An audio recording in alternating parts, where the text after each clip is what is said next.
Thanks for joining me once again, where people continue without little hindrance to be wrong on the interwebs. Incredibly wrong, unbelievably wrong, irretrievably wrong, inexcusably wrong. They continue to be recidivist offenders. They continue to be Thopmas DeLauer. Again, Thopmas. You sent me several emails in an exchange just several weeks ago when I had my last crack at you for being wrong. You admitted to me in that email thread that I'd made some really good points about where you were wrong. And today you've posted another video where you're saying the same stupid fucking thing again, son. What is wrong with you? Seriously, Thopmas, what the fuck is wrong with you, son? Anyway, let's deal with it again, shall we? Tom, off you go. One of the most important things that you can know for your health is both sides of the equation. Yes. Assuming that there are only two sides to the equation.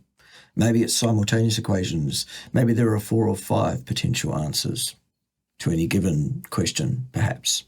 Okay, now it's easy when you look at insulin resistance. Insulin resistance is a construct, Thopmas. It's an idea. It is not measurable. There is no manufacturer producing an insulin resistance meter anywhere in their factories. There is no company selling these insulin resistance meters to medical facilities. They don't exist because insulin resistance doesn't exist either, except as a concept which can only be informed upon by actually measuring some things that you actually can measure with a meter. Those things being the level of insulin in the blood and the level of glucose in the blood repeatedly over a time series of repeated measurements, or a time series of continuous measurement, depending on the technology that's being used, and working out the area under each of those graphs, and using those numbers to come up with this concept of insulin resistance or insulin sensitivity. Here's the problem, or one of the problems. This isn't a two sides of the equation issue. There are a number of things at play here. What controls the level of insulin in the blood? Well, its rate of production. Does an insulin resistance gauge measure that?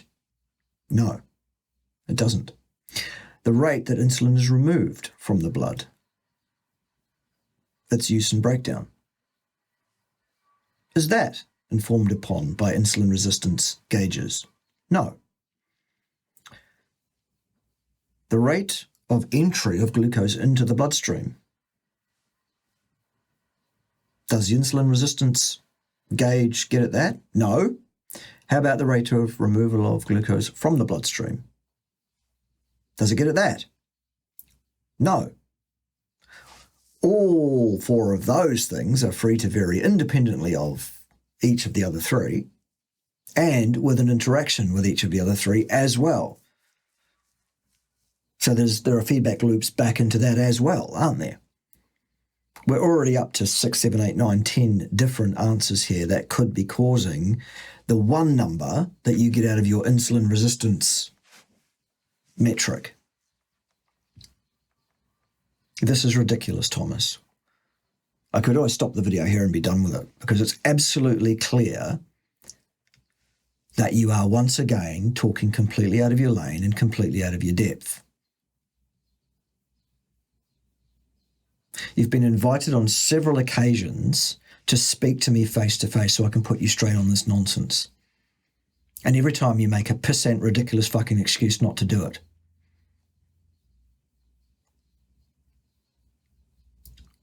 The problem here is clearly your ego. Every time I have a crack at you with one of these videos, you make yourself out to be the bigger man. You make yourself out to be, oh, I'm quite comfortable. Thank you for making the video. It was really good and you made some really good points, you say to me in email exchanges. We even talk about, well, why don't you have me on the channel and we can talk about it face to face like actual grown-up gentlemen, Thopmas, and you make a fucking ridiculous excuse and it doesn't happen. Front up, son.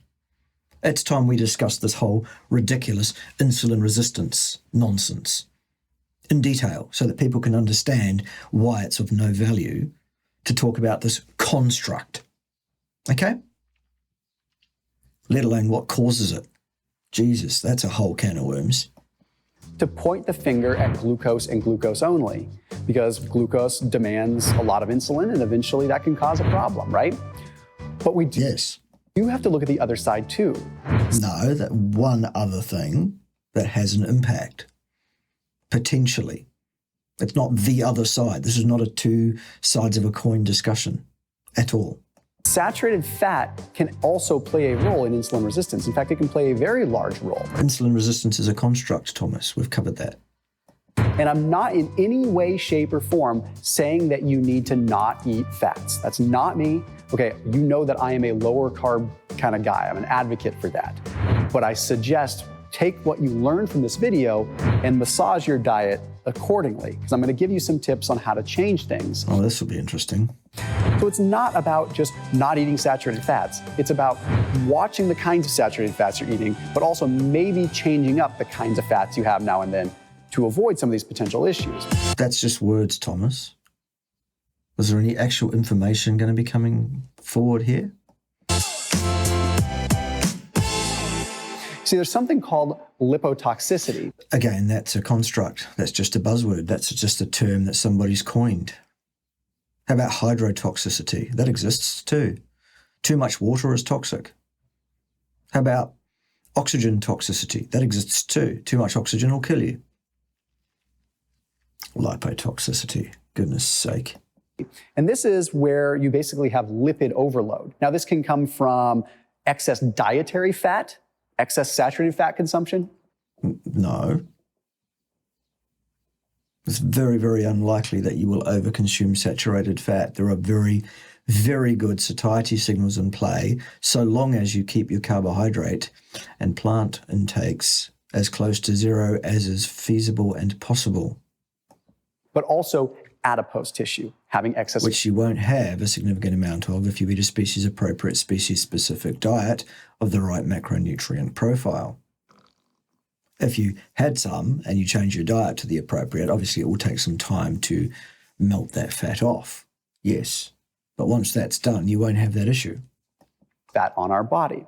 What this can lead to is what's called ectopic lipid accumulation, where you have so much fat that is circulating that you start to have it accumulating in organs where it shouldn't be accumulating, ultimately leading to insulin resistance. Yeah, show me a case of that happening in a person who is not consuming any carbohydrates to speak of, Thomas.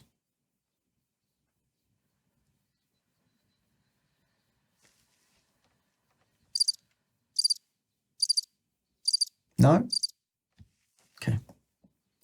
Leading to more inflammation and leading to this vicious cycle.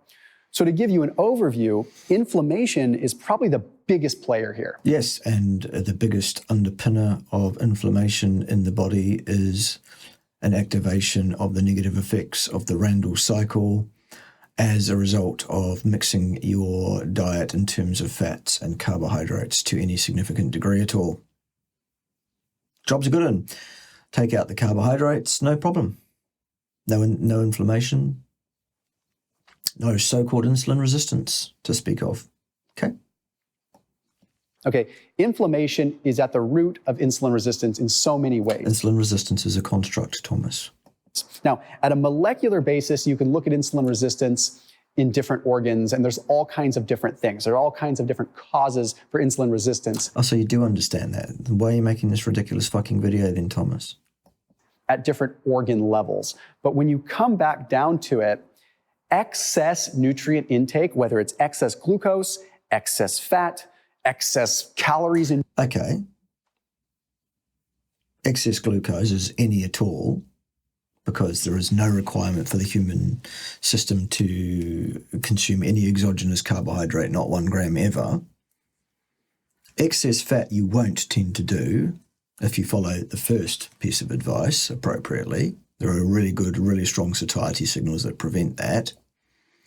And calories, Thomas, are heat. They are not a measurement of the effective energy contained in foods and should not be a term used to describe the energy contained in foods as that relates to the use of energy by the human metabolic system. Okay? In general, that is an inflammatory situation. And that inflammatory situation inhibits insulin from really doing its job properly. Okay, the inflammation makes everything fuzzy. So No, that's not a good analogy. Insulin cannot send the right signals and it cannot connect to the brain. So there's many different methods and reasons for insulin resistance, but many of them circle right back to inflammation. And I know what you're thinking here. Before Thopmas starts bagging on saturated fats, well, isn't a lower carb diet relatively anti-inflammatory? Yes, it is. It is, and that's something that I want to point out. If you're on a lower carb ketogenic diet, then yeah, you have sort of an anti-inflammatory benefit that comes from what's called the inhibition of nuclear factor kappa B. Even better if you're consuming no carbohydrates at all. Okay, but that does not absolve you of your duties to modulate He said duties. your intake, right? You cannot, just because you're producing ketones doesn't mean you can eat 10,000 calories of cheese. You can't eat any calories of cheese. Calories are heat. The human body cannot absorb heat and use that for metabolic process, Thopmas. We've covered this. And not have an inflammatory response. So there's a guy named Roger Unger that really coined the term lipotoxicity. Yes, so there you go. It's just a word made up by somebody. So what? And what he found is that when there was lipid overload, too much fat coming in at one time, pancreatic islets would actually end up not functioning right, and it would inhibit the pancreas. And did he do that in the context of a zero carbohydrate diet, Thopmas? No?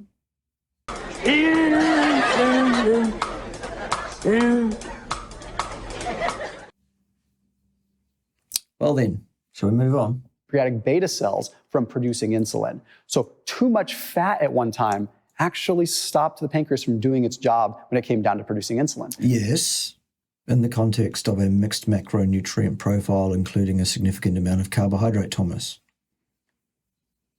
And with a forced intake of food that was higher than it needed to be. How does that relate to free living human beings eating a species-appropriate, species-specific diet? It fucking doesn't. What's next? This is really important for people on a lower carb protocol because a lot of us, like myself, I was trying to help my prediabetes. I was trying to help my insulin resistance, and it did help immensely. But some people load up so much on the saturated fat that maybe they're doing themselves a disservice by Fucking nonsense, Thopmas. Rubbish. Remove all the carbohydrates, problem solved. There's no way to get around this. No amount of this fuckery that you're involved in here, this ridiculous nonsense, these fucking ridiculous videos, Thopmas, no amount of this will make any difference to that fact. All you need to do is remove all the carbohydrates from your diet permanently.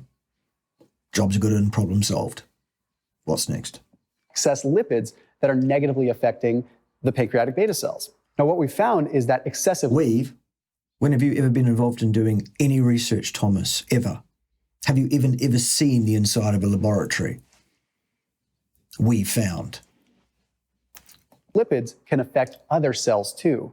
So this lipotoxicity thing started with the pancreas, and now we started saying, wait a minute, this is happening in other cells and other organs too. Again, was that done in a low carbohydrate or zero carbohydrate intake environment? No? Okay. The first thing we have to look at is the hypothalamus, the brain, because this is the epicenter of a lot of this. And when inflammation is rearing its ugly head, the hypothalamus gets affected. Remember, one of the key jobs of the hypothalamus is to match our energy intake with our expenditure. Now, it can't physically make us go out and run to expend energy when we eat, but what it can do is it can regulate our appetite to prevent excess energy intake, right?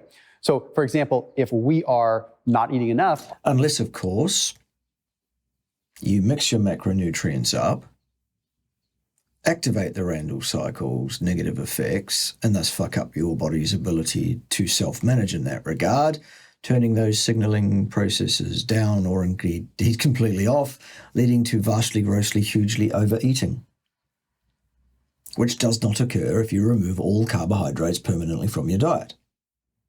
Okay? Our hypothalamus can send a signal to make us hungry. If we are overeating, our hypothalamus will send a signal to send different hormones to stop us from eating so much, to make us either more hungry or make us satiated. One of the things that's been noted in research is that excess nutrients, namely excess palmitic acid, which is a kind of saturated fat, can actually trigger inflammation within the hypothalamus. In the context of a zero carbohydrate diet? No, Thomas. Affecting our satiety. Okay, so it comes right back to that inflammation again. But on the other side of this, and here's your first hot tip, there is something called the GPR120 binding protein that is also on the hypothalamus. This GPR120 binding protein receives omega-3s, like EPA and especially DHA in the brain. And guess what that does? That actually does the opposite. That reduces inflammation within the hypothalamus. That allows these signals to work again. So the kinds of fats matter. So I'm not here saying fats are bad. I'm saying we need to make sure that we are getting enough of the right kinds of fats. And if you're doing Yeah, but Thomas, you haven't showed us any research that is adequately designed, controlled, and disciplined that can support this hypothesis at all. You've just said research has shown us, which is false. It has not fucking shown us any such thing, Thomas. You have misinterpreted the research in order to make your Vox Pop videos, which are very popular. And congratulations on the popularity of your videos, Thomas. However, you are not a scientist's asshole. You have no fucking business making science-based videos for a general public because you are incompetent to talk about science to the general public. Stop it. Stop it today. For fuck's sake, this is not rocket science. A lower carb protocol and just having a bunch of saturated fats, namely palmitic acid, you could be still causing localized inflammation within the hypothalamus. And maybe not too, because there's no evidence to support that fucking hypothesis, Thomas. We've covered that. Whereas you might want to counteract that with some omega-3s. Yeah, and you might want to be pretty fucking careful about that too if you have a look at some research around omega-3s done by, myself among other people, Thomas, perhaps. And the meats that you do eat, you probably want to eat meats that are more leaning towards grass-fed, grass-finished, so they have more in the way of the omega-3s, and meats that are a little bit leaner. So if you're going for a cut of steak, maybe you go for one. So now you're going to suggest that people have more protein and less fat? That's not necessarily a good idea or necessarily good advice on a case-by-case basis, Thomas.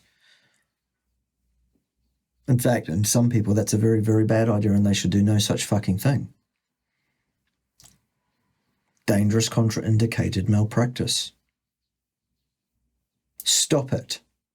Like a New York versus a ribeye. So you're getting a little less of the palmitic and you're getting a little bit more of the well-rounded fats. And then maybe you're cooking it. Seriously, Thomas, I've had a fucking guts full of your nonsense. I really have. You are in no position to be talking to the public about nutrition or science. This is fucking ridiculous. Absolutely fucking ridiculous. You're completely out of your depth. You have not the first fucking clue of what you're talking about. Dangerous, contraindicated misinformation. Fuck me. With a little bit of avocado oil or something like that to kind of round out, get those oleic acids, which we'll talk about in a minute as well. I put a link down below for ButcherBox. If you're having a hard time finding grass-fed, grass-finished beef, they are my go-to. Cha-ching. Fuck's sake, you're a shill, Thomas. You really are. It's disgraceful. So that link down below is for ButcherBox. So you go there, you select whatever cuts of meat you want, like New York's. They do have ribeyes if you want to go that route, but they also have the leaner steaks, like the fillets and things like that. I'm a big fan of skirt steak too, making fajitas, things like that. So that link is down below. Everything is delivered right to your doorstep. So it's super easy, very, very convenient. And then you can also make it so you just get it on the monthly. So I don't end up having to buy steaks from the grocery store anymore, especially now that we're starting to see a little bit more in the way of supply chain issues. Like when I go to the grocery store, a lot of times the steaks are expiring in like 2 days, which is not exactly what I can have happening. I mean, I can put them in the freezer, but anyway, ButcherBox makes it super easy. So I put that link down below. They've been a sponsor on this channel for half a decade. They are awesome, and I trust them thoroughly. That's why they've been on this channel for 5+ years. That link is down below to check them out. What's interesting, and this isn't meant to scare you, it's meant to give you positive advice that you're gonna take out of this in a second after you get scared. In particular studies, when they gave rodents a high... Right, well, next time I'm talking to a rodent about its health, Thomas, I'll be sure to mention whatever the fuck the study that you're going to talk about is going to be. Seriously, son, are you fucking stoned? What the fuck is wrong with you, Thomas? High-fat diet. They put them on a high-fat diet. Within just 20... Yeah, what sort of diet did fucking mice evolve on, Thomas? Was it high-fat? No. Did human beings evolve on a high-fat diet? Yes, they fucking did. Jesus Christ. 24 hours, they saw massive increases in inflammation. They saw the IKK response leading to more nuclear factor kappa B. Wow, you feed an animal a species inappropriate and specific diet and it fucks it up. Well, that's incredible. Leading to ultimately inflammation, leading to insulin resistance. But what's interesting is when you flip that on its head, short-term caloric restriction. Calories are heat, Thomas. Caloric restriction means you've imposed hypothermia. Is that what was done? No, well, caloric restriction wasn't imposed then. Pop yourself to fuck. Do not pass go. Do not collect several thousand fucking dollars for promoting the butcher box. No get out of jail free cards allowed. Stay in fucking jail. Have the opposite effect. So even though a high-fat diet, namely palmitic acid, okay, the saturated fat we don't necessarily want a lot of, when you have... There is no evidence that we don't want a lot of palmitic acid, Thomas. None at all. That, yeah, you have an inhibition of the leptin and the insulin signaling within the hypothalamus. But in the context of a mixture of carbohydrates, yes. If you turn it the other way and you put them in a deficit for 24 hours... You can't put someone in a caloric deficit, Thomas. Unless you impose hypothermia, in which case that person will die. Then that gets kind of reversed. So my point in saying this isn't that you need to constantly go back and forth, but you may want to consider fasting every other day or fasting a couple of times a week and put yourself in a serious deficit. No, that's not going to put you in a deficit of heat. Not at all. And let your fasting days be a deficit, because this could be very beneficial. If you're doing a lower carb protocol or you're someone that just likes to eat a lot of saturated fat, then you probably do need to try to turn the knob the other direction. It's one more reason to say, hey, this is why you might want to consider fasting alongside a higher fat intake. It's a reason that nobody's really talking about. What's interesting is, just like I mentioned that GPR120 binding protein, well, there's actually something that does sort of the opposite too. Okay, CD36, which is a fatty acid transporter, it senses fat. Now, when CD36 in the brain senses palmitic acid, okay, now palmitic acid is a saturated fat that is formed in our body from excess glucose too. Okay, so that's probably the reason why, but I don't want to go down that rabbit hole. So when the blood-brain barrier senses excess fat, excess palmitic acid, it triggers the hypothalamus to send a signal to the adrenals to release more cortisol, therefore increasing insulin resistance. You hear what I'm saying? When there is too... No, not insulin resistance, no. Because insulin resistance is a construct.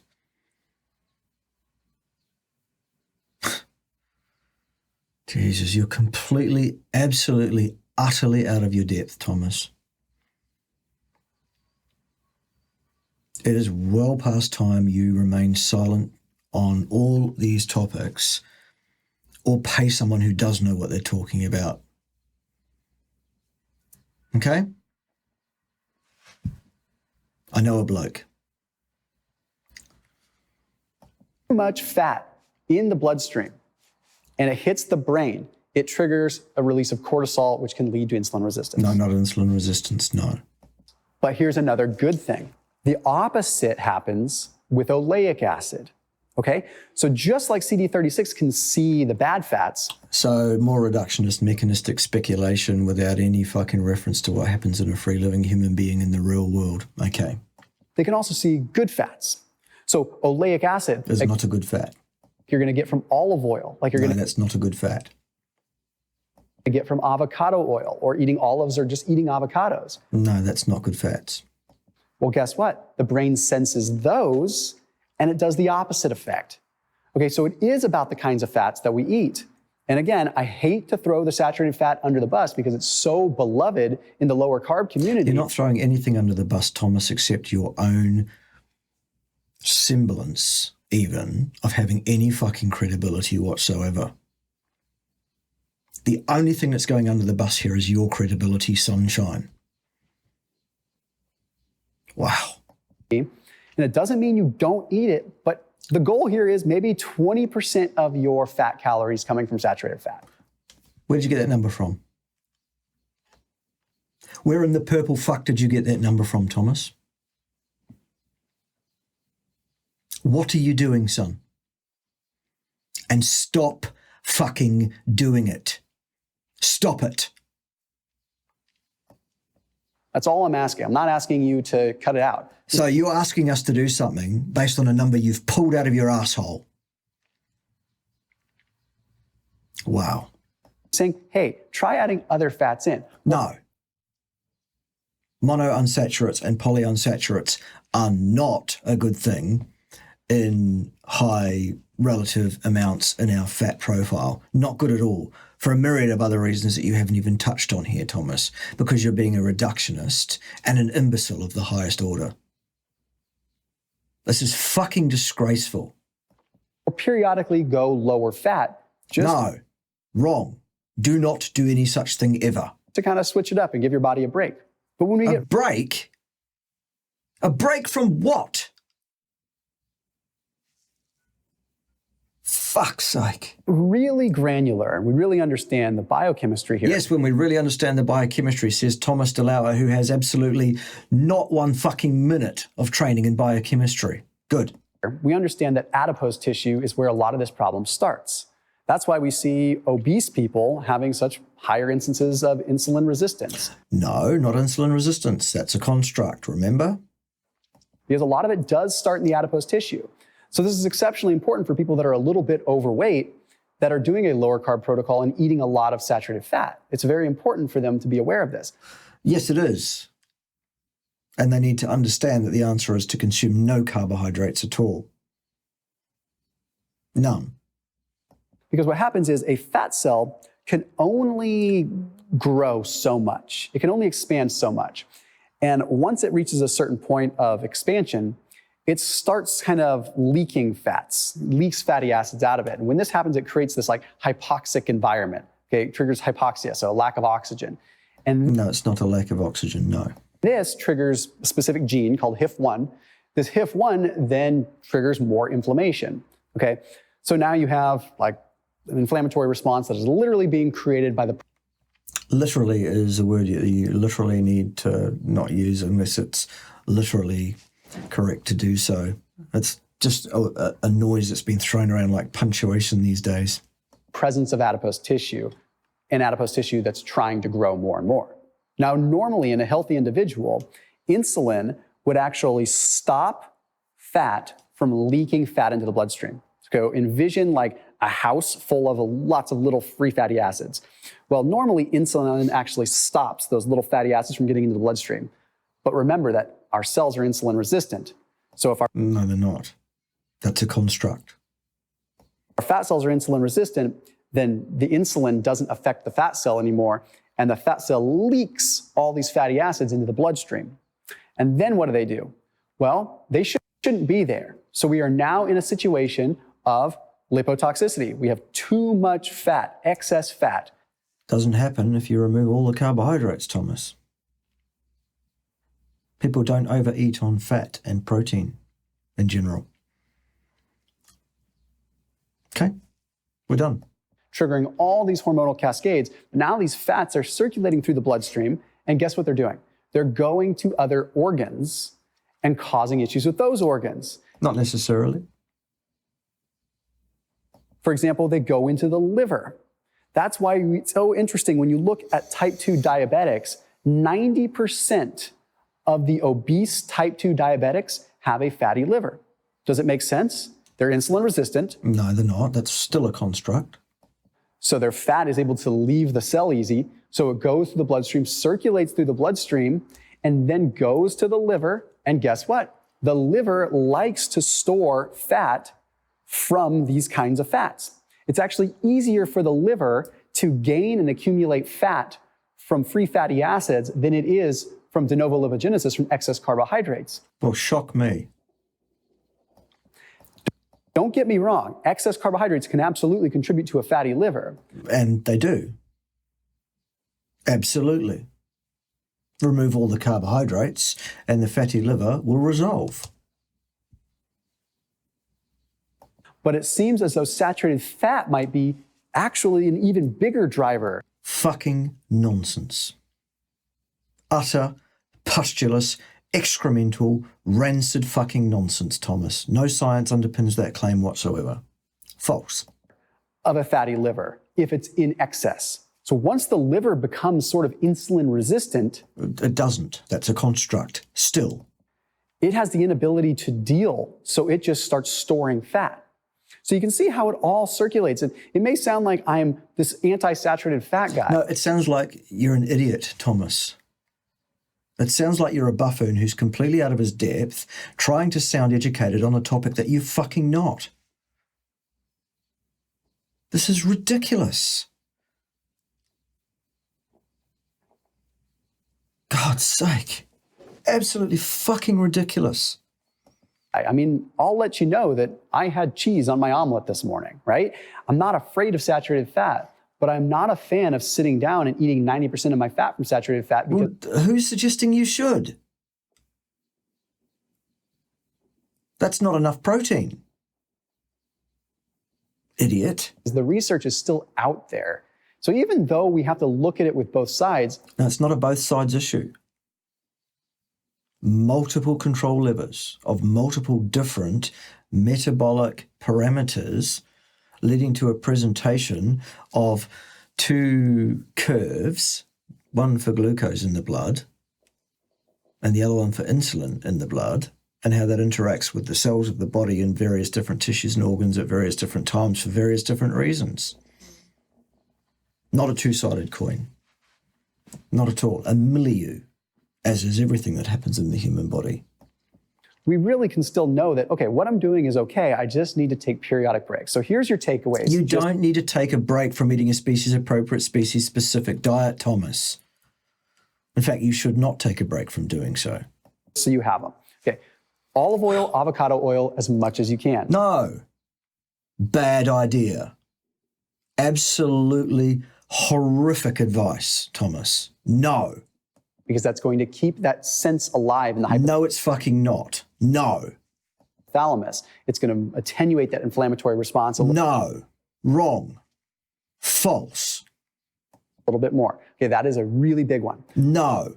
Bad advice. Criminal. You should go to prison for that, Thomas. Omega-3s. Law of tort should land you in a jail cell for saying what you've just said. Totally incompetent. Alongside saturated fats. So grass-fed, grass-finished meats, or eat a high fish diet that has high amounts of omega-3s. No, that might be a very bad idea too, Thomas, for other reasons. You're out of your depth, son. You're out of your lane. This has got to fucking stop. Absolutely fucking appalling. That can act upon that receptor in the brain that kind of modulates that inflammatory response. Occasional fasting or fasting after surplus days if you need to kind of balance things out, just sort of reverse that effect in terms of the brain. Because remember, just 24 hours of a high-fat diet in a rodent trigger this. Who gives a fucking rat's ass about rodents? We are not fucking rodents, Thomas. Inflammatory response. Okay, but reversing that can reverse that response. So No. False. being able to do that is really good. And lastly, less than 20% of your total fat should be saturated fat in a. Wrong. Absolutely, totally fucking wrong. No, Thomas, not at all. No science underpins that claim. That's a number you've pulled out of your asshole.